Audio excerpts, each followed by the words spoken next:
Y vamos a Mateo capítulo 5. Voy a leer solamente un versículo de este texto. El versículo que es objeto de esta meditación está en el número 5. El Señor Jesús, pues, así dijo: bienaventurados los mansos, porque ellos recibirán la tierra por heredad. Cada una de las bienaventuranzas, y ahorita estamos por analizar la tercera de ellas, tiene un significado muy importante para la vida del regenerado, para la vida del creyente. Hemos insistido a lo largo de estas meditaciones que estas bienaventuranzas están dichas para oídos que han sido ya regenerados por el Señor. Las personas que no son salvas, las personas que no han sido regeneradas por Cristo, para ellos, esta palabra está llena de sinsentidos. No tienen razón. Son contracultura. Es por eso que cuando el Señor Jesús vio a la multitud, sube al monte y solamente vienen a Él sus discípulos. Y a sus discípulos les enseña. Nosotros a la distancia, como lectores implícitos de este maravilloso evangelio, siendo palabras que vienen directamente de los labios del Señor, a nosotros entonces ahora el Señor como que nos ha arengado también para llamarnos la atención, para hacernos ver cómo es el carácter de los ciudadanos de su reino. Hemos hablado de que estas parábolas entonces y todo el sermón del monte está dicho pues para justamente hablar a estos ciudadanos del reino, ciudadanos que han sido ciudadanos por llamamiento santo, no por decisión propia, para que estos ciudadanos del reino puedan conformar su carácter en conjunto e individualmente al carácter de aquellos que son los que pertenecemos a este maravilloso reino de los cielos. Es por eso que cuando nosotros estudiamos estas bienaventuranzas y el sermón del monte en términos generales, pero ahora vamos en estas bienaventuranzas, nos viene bien estar recordando constantemente esto, porque medir a todas las personas de la humanidad con estos filtros sería difícil que pudiésemos nosotros sacar conclusiones sabias. Incluso entre nosotros mismos como pueblo de Dios, de repente nos encontramos como que no estamos conformados al carácter que se requiere para ciudadanos del reino, porque nos damos cuenta, pasándonos por este tamiz, pasando pues por este filtro, cuánto nos hace falta. Es por eso que cuando empezamos estas meditaciones hablábamos de la urgencia de poder recobrar el valor del reino y de recobrar las enseñanzas que tienen que ver con nuestra conducta, no solamente externa, pero nuestra conducta interna, pues los designios de nuestro corazón como ciudadanos de este maravilloso reino al que nosotros pertenecemos. Hemos hablado ya de dos bienaventuranzas en las cuales hemos visto su valor. Hablamos ya de los bienaventurados que son los pobres en espíritu y hablábamos de todos aquellos creyentes nacidos de nuevo que desechan su pecado, que se entristecen, que están en bancarrota espiritual. Pero también hablamos la semana pasada que son bienaventurados los que lloran. Hablábamos también de una aparente contradicción porque ¿cómo puede ser feliz el que llora? Normalmente en nuestra cultura hablábamos acerca de que el que llora precisamente no es feliz, aunque también afirmamos que hay llantos que traen o que vienen como producto de la felicidad. No debemos entonces explicarnos el llanto al cual se refiere aquí el Señor Jesús en términos humanos, lo que nos provoca o no llanto, porque hemos dicho que a nosotros, no sé si solamente es un problema de los mexicanos, pero los mexicanos como que lloramos por casi cualquier cosa. Pero no estamos refiriéndonos entonces al llanto espontáneo por una circunstancia externa. Estamos hablando de un llanto, como lo dejamos claro la semana pasada, ese llanto que provoca el saber que hemos ofendido al Señor. No lloramos por las consecuencias de nuestro pecado, que desde luego que nos traen llanto muchas veces, porque cuando cometemos pecados y tenemos la consecuencia, las consecuencias no nos gustan y lloramos y nos lamentamos por eso. Pero el verdadero llanto, el llanto que produce bienaventuranza, es el llanto que se provoca porque hemos ofendido al Señor. Haya consecuencias para nosotros o no, solamente el hecho de saber que pequé contra el Señor, que ofendí al Señor, provoca este llanto que trae como consecuencia esta bienaventuranza. Y así como una posible contradicción ante los ojos del hombre natural nos trae bienaventurados los que lloran, se genera un poco, aunque no en tan grande rango o en tan grande expresión, la siguiente bienaventuranza. La siguiente bienaventuranza tiene que ver con esa actitud del corazón que tiene el creyente en relación con Dios y en relación con otras personas.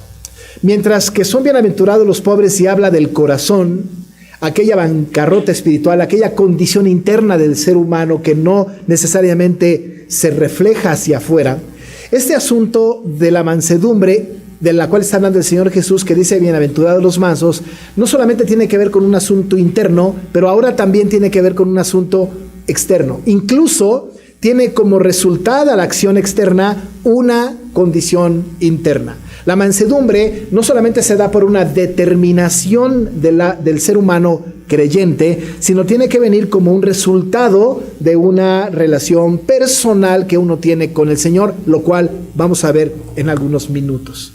Así que mientras que la pobreza de espíritu es un asunto interno, el asunto de la mansedumbre, aquellos que son bienaventurados porque son mansos, tiene que ver entonces cómo reaccionamos ante el mundo, cómo reaccionamos ante las circunstancias que nos rodean, cómo reaccionamos ante las injusticias, cómo reaccionamos ante lo que nos parece que es deplorable, cómo reaccionamos ante el desprecio, cómo reaccionamos nosotros ante el ataque, ante la acusación.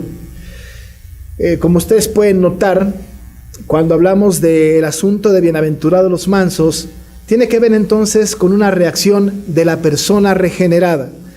No podemos nosotros compararnos con las personas que no son regeneradas, porque el no regenerado normalmente sus reacciones son pecaminosas, sus reacciones son mundanales, sus reacciones tienen que ver como lo dicta el mundo.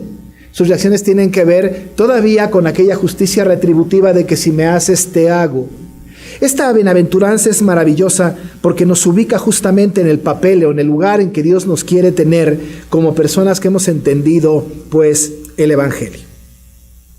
Hemos de considerar algunas cosas que son importantes en esta bienaventuranza. Lo primero que quisiera mencionar, hay muchas, pero solamente para rescatar algunas de las que considero más importantes, es que en primer lugar la mansedumbre tiene que ver con nuestra actitud hacia Dios. Nuestra actitud hacia Dios. La obediencia a su palabra, la obediencia hacia su voluntad. ¿Qué actitud tengo yo delante de Dios? Si nos da trabajo, ¿no? Si nos da trabajo ser mansos para con Dios, que esto es algo un poco raro, pues más trabajo nos va a dar ser mansos ante las personas que nos rodean. ¿Cómo es la actitud de nosotros hacia Dios? ¿Cómo está nuestra relación con el Señor? ¿Cómo está determinada nuestra relación con Dios? Porque nuestra actitud delante de Dios determina la mansedumbre.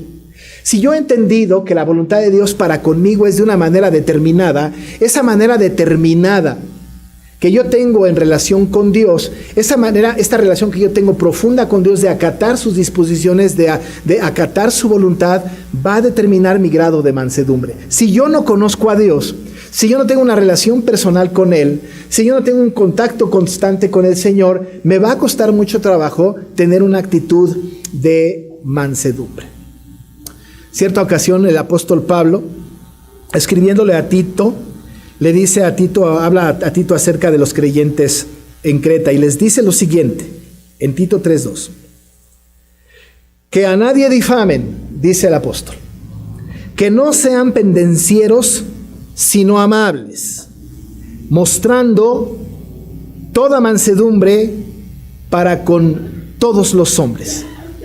Si yo tengo una relación con el Señor profunda y escucho un mandato bíblico de esta naturaleza, a partir de la actitud que yo tengo para con Dios, que no es de reproche de ninguna manera, sino de presentarme a Él, delante de Él como soy, y acatando sus disposiciones, Él me está mandando a mí, en este pasaje particular, un aspecto que abarca todas las cosas. Hablando en el sentido de todo, que es un asunto que califica maravillosamente bien el asunto de la mansedumbre y para con quién tiene que tenerse, dice el texto que que la naturaleza intrínseca de la mansedumbre tiene que ser toda clase de mansedumbre. Dice, mostrando toda mansedumbre.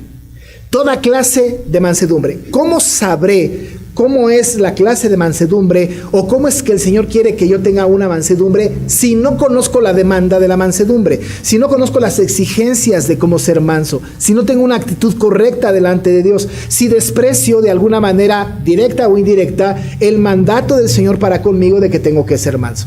Toda mansedumbre entonces es la naturaleza intrínseca, tiene que ver con no solamente toda la mansedumbre, sino toda clase de mansedumbre. En ese sentido, amados hermanos, ahorita explicaré cuál es toda la clase de mansedumbre, pero toda clase de mansedumbre tiene que ser aplicada a todos los hombres. Aquí quiero detenerme un poco para decir que cuando dice la Escritura, lo que dice Pablo a Tito, todos los hombres, es que no se excluye nadie.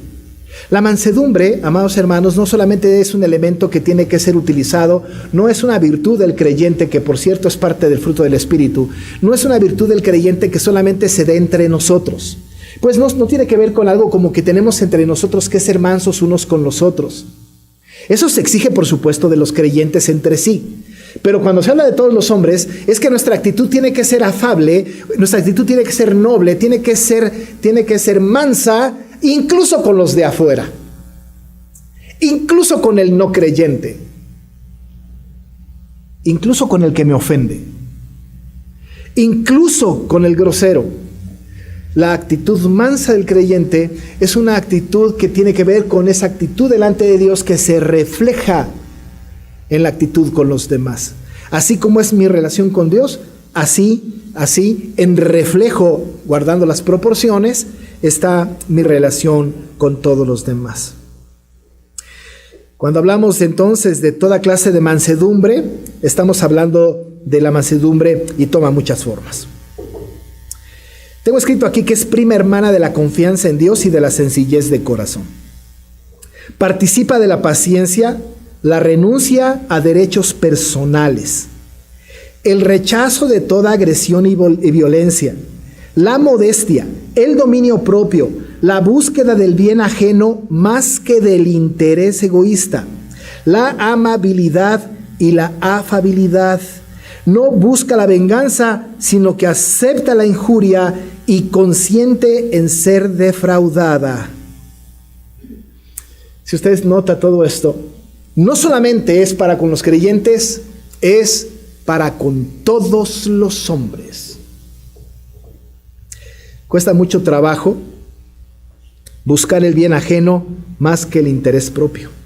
Cuesta mucho trabajo aceptar la injusticia y permitir que seamos injuriados. Cuesta mucho trabajo responder una palabra noble a una agresión. Cuesta muchísimo trabajo aceptar la violencia y poner la otra mejilla. La mansedumbre, amados hermanos, cuando nosotros estudiamos este asunto, cuando venimos al frente del tema de la mansedumbre, pensamos que esto debe de estar equivocado. No puede ser así. Defendemos el orgullo propio. Nos defendemos a nosotros mismos como que nosotros no merecemos ser injuriados, no merecemos ser insultados. Y en esta defensa perdemos de vista el efecto bíblico que tiene la mansedumbre. La mansedumbre exige entonces, lo que exige de nosotros es permitir que seamos defraudados, es permitir que incluso seamos en un momento dado ofendidos, es responder bien al mal, es bendecir al que me maldice, es poner la otra mejilla.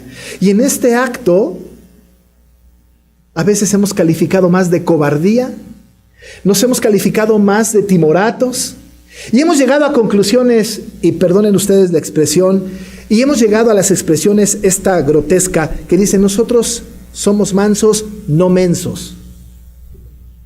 Y enarbolando la bandera del orgullo cristiano, queriendo defendernos de lo indefendible, abandonamos la mansedumbre y enarbolamos la bandera de la justicia propia, porque de ninguna manera voy a ser defraudado. La mansedumbre es otra cosa. La mansedumbre tiene que ver justamente con todo lo contrario. Aceptamos la injuria y consentimos el ser defraudados. ¿Cuántas veces, amados hermanos, cuántas veces no somos capaces de ir a tribunales porque nos parece que nos han ofendido? ¿Cuántas veces con toda justicia humana, hemos sido víctimas de alguna injusticia terrenal, incluso de los propios hermanos de la iglesia, y con el coraje que nosotros tenemos, que todavía es un rasgo de nuestra vida pasada, queremos una venganza? ¿Cuántas veces no hemos incluso demandado ante las autoridades civiles a un hermano propio, un de la iglesia o de otros lugares? ¿Con cuánta arrogancia no nos hemos subido al barco del orgullo, olvidando que tenemos que ser mansos y humildes delante del Señor? ¿Acaso el Señor Jesucristo llevó a los tribunales a los fariseos que lo querían matar? ¿Acaso el Señor Jesucristo puso una demanda en contra de Pilato por lavarse las manos? ¿Acaso el Señor Jesús reclamó incluso a su Padre y pidió que fueran exterminados aquellos que lo estaban ofendiendo? No, Él fue manso y humilde. Y este tipo de mansedumbre es la que el Señor está llamando para que nosotros también tengamos. Este tipo de mansedumbre no puede ser una acción de la voluntad solamente. Tiene que venir acompañada, por supuesto, de la obra poderosa del Espíritu Santo. De la obra del Espíritu Santo hacia nosotros. Solos no podemos hacerlo. Solamente a través del Espíritu Santo es que podemos librarnos de las ataduras de la venganza, de las ataduras del orgullo propio, de las ataduras de los derechos que tenemos como derechos humanos. El creyente verdadero no tiene derechos humanos. El creyente verdadero tiene derechos divinos, y uno de sus derechos es ser manso y humilde. La mansedumbre debe tener una congruencia sana entre el concepto que tengo de mí mismo y el concepto que los demás puedan tener de mí mismo. Dice Martin Lloyd-Jones en su comentario, un comentario por cierto maravilloso, y pone el ejemplo. Él dice que cuando puede ir al altar y orar al Señor y decir al Señor: Señor, soy pecador, miserable pecador, y se postra delante del Señor autonombrándose miserable pecador, y se reconoce como miserable pecador, pero saliendo de la iglesia se encuentra con un hermano, una hermana que le dice: oye, eres un miserable pecador. Se enardece, quiere darle un puñetazo. ¿Cómo se atreve? Pero hace unos minutos te acabas de autodeclarar miserable pecador. Hace un minuto pudiste haber cantado en la iglesia tal como soy de pecador, pero cuando alguien a la calle te dice eres un pecador miserable, ¿cómo nos enojamos con nosotros, con aquel? Porque no hemos entendido entonces que la mansedumbre tiene que ver con un reconocimiento de nuestra condición delante de Dios. Esa actitud que tengo para con Dios, que tiene que reflejarse para con el otro. El mismo Lloyd-Jones, en este comentario, dice que si hay alguna de las características de estas bienaventuranzas que menos cumple el creyente de nuestro tiempo, justamente es la mansedumbre. Porque nuestra cultura a lo largo del tiempo no permite la injuria y nos defendemos. Y marchamos en la calle con otros para reclamar nuestros derechos. Y exigimos una justicia que mejor valdría la pena no exigirla, porque consideramos defraudados, porque nos consideramos vituperados. ¿Cuándo es que el creyente debe exigir justicia? ¿Cuándo es que el creyente debe de enarbolar la bandera de la defensa? Cuando no se trata de uno mismo, sino cuando se trata del Señor. Cuando el nombre del Señor es ofendido, cuando el decreto del Señor trata de ser vulnerado, cuando van en contra del Evangelio. La mansedumbre también está en la defensa del Evangelio. Cuando nos piden a nosotros que hagamos algo que va en contra de Dios, una persona mansa responde afablemente, pero defiende la causa de Cristo y no deja de ninguna manera de ejercer su mansedumbre. En algún país de Latinoamérica, no sabemos si esto es cierto o no, cuando declararon que las personas que podían casarse, personas del mismo sexo, y declararon en ese país que los sacerdotes, los ministros de culto que no casaran a personas del mismo sexo iban a la cárcel. Este pastor se negó a casar a unas personas homosexuales y lo querían llevar a la cárcel. En un falso concepto de la mansedumbre, él aceptaría que se equivocó porque tiene que ser manso ante las autoridades y tiene que acatarlas. Pero cuando esta norma está en contra de la palabra de Dios, cuando esto va en contra del precepto santo, cuando esto transgrede la ley de Dios, de una manera amable, mansa, tiene con toda su energía que rechazar semejante mandato. No solamente puede, debe desobedecer y presentar defensa con mansedumbre.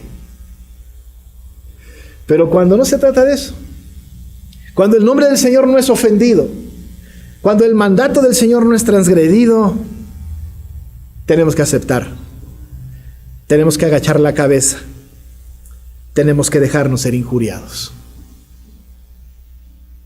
Eso es algo muy complicado. Pero tenemos dos ejemplos maravillosos, uno en el Antiguo Testamento y otro en el Nuevo Testamento. En el Antiguo Testamento, Aarón y María estaban disgustados con Moisés y estaban tan molestos con él que le dejaron de hablar. Y quizá hasta entre ellos hablaban en contra de Moisés, porque se había casado con una cusita. Estaban molestos con él. Moisés cerró su boca. Y el Señor dice en su palabra, en Números 12:3, y aquel varón Moisés era muy manso, más que todos los hombres que había sobre la tierra. Recibió la injuria de sus hermanos, incluso en ese pasaje, y no reclamó sus derechos. Y no exigió respeto. Y no dijo, yo soy el líder que el Señor escogió, a mí me respetan. Simplemente cerró su boca. ¿Y cómo lo calificó el Señor? Manso, más que todos los hombres que había sobre la tierra. Pero el Nuevo Testamento tiene el ejemplo supremo, Jesucristo. Dice el Señor, llevad mi yugo sobre vosotros y aprended de mí, dice Jesús, que soy manso y humilde de corazón, y hallaréis descanso para vuestras almas. ¿Y sabe qué? Moisés y Jesús, cuando se enfrentaron a la desobediencia de la gente delante del mandato de Dios, de la orden de Dios, fueron extremadamente duros. Pero cuando el Señor Jesús fue entregado, cuando el Señor Jesús pasó por toda aquella angustia la última semana de su vida, enmudeció y no abrió su boca. Y como cordero fue llevado al matadero. ¿Es que no pudo haber reclamado para sí justicia? ¿Es que el que era sin pecado no podía reclamar que fuera justo su juicio? Al contrario, puso sobre sí todos los pecados del mundo. Y como este cordero manso se entregó a la muerte. Si el Señor Jesús, amados hermanos, ante la peor de las injusticias, se condujo de una manera mansa y humilde, ¿quiénes somos nosotros para reclamar derechos que no tenemos? ¿Quiénes? Pues cuando adoptamos la conducta de Cristo y somos mansos como Él, dice la Escritura, somos bienaventurados. Dice otro comentarista, ninguna persona que se haya defendido por la injuria y que se haya salido victoriosa no puede ser feliz. No puede. Y si es feliz, es porque verdaderamente no mora Cristo en su corazón.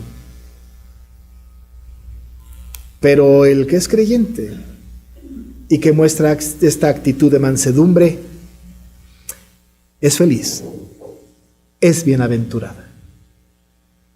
El mejor ejemplo que tenemos en el Antiguo Testamento definido, y además seguramente el Señor Jesús tomó de ahí esta bienaventuranza porque Él es el autor de la Escritura, está en el Salmo 37.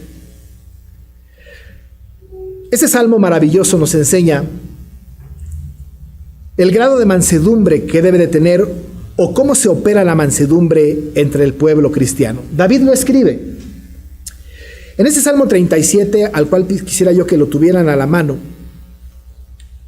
está citado justamente esta bienaventuranza en el versículo número 11 de el Salmo 37. En el versículo 11 del Salmo 37 dice: pero los mansos heredarán la tierra y se recrearán con abundancia de paz. En esta sucesión de ideas que culminan con el versículo 11, luego sigue todo el Salmo, pero en esta línea de pensamiento que culmina en el versículo 11 con esta sentencia de que los mansos heredarán la tierra y se recrearán con abundancia de paz, es posible que David haya estado pensando pues en aquellas personas que estaban reclamando para sí justicia, tanto que el Salmo empieza hablando justamente de esto. En el versículo 1 del Salmo está diciendo David: no te impacientes a causa de los malignos, ni tengas envidia de los que hacen iniquidad. Está diciendo, no te impacientes a causa de los malignos. Es como si dijeran, no tomes venganza. No es como si dijeran, cuando nosotros decimos, ya me tiene hasta aquí. Ya no lo aguanto. Es una tras otra. La tiene contra mí. Usamos expresiones como cuchillito de palo. Ya no lo aguanto. Nunca va a cambiar. Dice David, no te impacientes. No te impacientes a causa de los malignos. ¿Qué hago entonces? Porque no te impacientes a causa de los malignos, ni tengas envidia de los que hacen iniquidad. Hay algo que se puede hacer para que podamos tener esta actitud mansa delante de los hombres. ¿Qué hay que hacer? Es tan simple como seguir la lógica del Salmo. Varias cosas que enumero aquí para terminar. En primer lugar, dice el versículo 3, confía en Jehová y haz el bien. Ante estos que te causan tanto mal, no te impacientes. Confía en Jehová y haz el bien. Pero Señor, a este que me está tratando tan mal, sí, confía en Jehová, dice, y haz el bien. Segunda cosa que hay que hacer, deleítate a sí mismo en Jehová. Que Él sea el motivo de tu deleite. Y Él te concederá las peticiones de tu corazón. Dice entonces, no te impacientes, mejor confía en Jehová y haz el bien, deleítate a sí mismo en Jehová. Pero tercero, encomienda a Jehová tu camino y confía en Él y Él hará. Encomienda a Jehová tu camino. Encárgale a Él la situación. Confía en Él y Él hará. En cuarto lugar, una de las cosas más difíciles. Versículo 7. Guarda silencio ante Jehová y espera en Él. No te alteres con motivo del que prospera en su camino por el hombre que hace maldades. Dice, guarda silencio ante Jehová y espera en Él. No te precipites, no te impacientes. Guarda silencio y espera en Él. Y por último, deja la ira y desecha el enojo. No te excites en manera alguna a hacer lo malo. Estas, que no son recomendaciones sino mandatos, traen, amado hermano, como consecuencia la mansedumbre.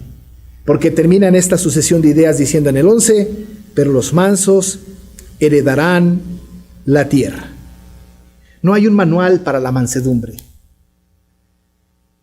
No hay algo que nos diga exactamente paso 1, paso 2, paso 3. Pero lo más importante en la mansedumbre es tener una relación plena con el Señor, que trae como consecuencia, redunda en una mansedumbre delante de los hombres. Estos, dice el texto, son bienaventurados. Y estos bienaventurados, amados hermanos, según dice el texto de Mateo 5, bienaventurados los mansos, porque ellos recibirán la tierra por heredad. No se está hablando de prosperidad. No se está hablando de tener grandes riquezas. Cuando dice la Escritura que recibirán la tierra por heredad, es la misma actitud que tenían los que estaban en el desierto. A ellos se les estaba exigiendo que fueran también mansos, como Moisés era manso y humilde. Pero lo que tenían ellos a la distancia era una tierra bendita, la tierra que fluía leche y miel, la tierra de la esperanza. ¿Y sabe qué, mi amado hermano? Los que somos mansos, o debemos de ser mansos, tendremos como herencia, recibiremos la tierra por heredad, nuevo cielo y nueva tierra. Estaremos en la presencia del Señor por siempre. No tendrá una parcela más grande ahora. No se llenará de riquezas en este tiempo. Heredar la tierra tiene que ver, o recibir la tierra tiene que ver, que reinaremos juntamente con Cristo para siempre. Que estaremos habitando en la nueva Jerusalén. Que estaremos en la presencia de nuestro Dios en permanencia eterna. Pero hay que ser pobres en espíritu, declarando nuestra bancarrota espiritual. Debemos llorar cuando ofendemos al Señor y debemos de ser mansos como Él, en humildad, para que recibamos la tierra como herencia. Es difícil hacerlo, muy difícil, pero es el mandato bíblico. Esto caracteriza también a los ciudadanos del reino. Vamos a orar. Padre, con toda seguridad nosotros fallamos. Con toda seguridad, Padre, nosotros nos ofendemos. Padre, qué difícil, porque nosotros hemos sabido que incluso se abusa más del manso. Pero los dividendos espirituales son grandes. Queremos confiar en ti y hacer el bien. Queremos nosotros, Señor, gozar de tu presencia en nuestras vidas. Queremos guardar silencio y esperar que tú actúes. Haz de esta iglesia una iglesia mansa y humilde. Lo pedimos en el nombre de Jesús. Amén.